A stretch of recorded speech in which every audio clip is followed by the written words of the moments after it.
Prajapati recording studio Chandpur. DJ Lal बाबू।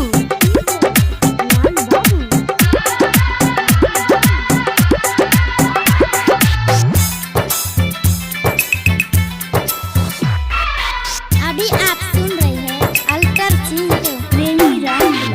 छठी बारात कर है, छठे बारात कर है, सीता जी मैया लक्ष्मण जी लेके जय है माथे दौरिया, लक्ष्मण जी लेके जय है माथे दौरिया। पियरी पहिर बाबा बांधे पगरिया, पियरी पहिर बाबा बांधे पगरिया, लक्ष्मण जी लेके जय है माथे दौरिया, लक्ष्मण जी लेके जय है माथे दौरिया, लक्ष्मण जी लेके जय है माथे दौरिया। Prajapati recording studio Chandpur. अभी आप सुन रहे हैं अल्टर सिंह। डीजे लाल बाबू।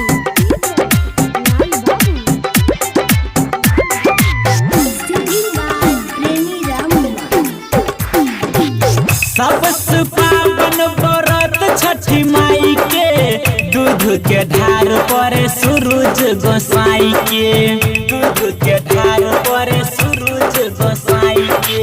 सबसे पावन व्रत छठी माई के, दूध के धार पर सूरज गोसाई के, दूध के धार पर सूरज गोसाई के।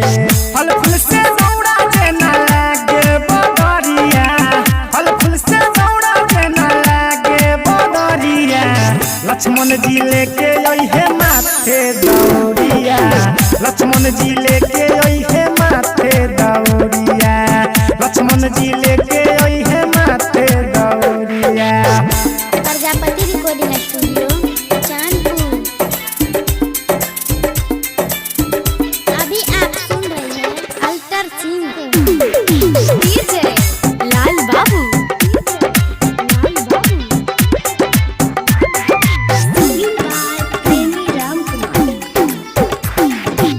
रंजीत कुलबुना अरग देता साथे, राइटर शिवम सौरभ धैले बहाते, राइटर शिवम सौरभ धैले बहाते।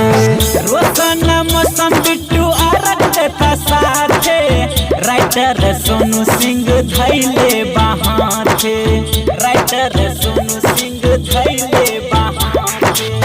प्रेमी राम कुमार आइले बन के पुजरिया, अल्टर सिंह आइले बन के पुजरिया, लक्ष्मण जी लेके जय है माथे दौरिया, लक्ष्मण जी लेके जय है माथे दौरिया, लक्ष्मण जी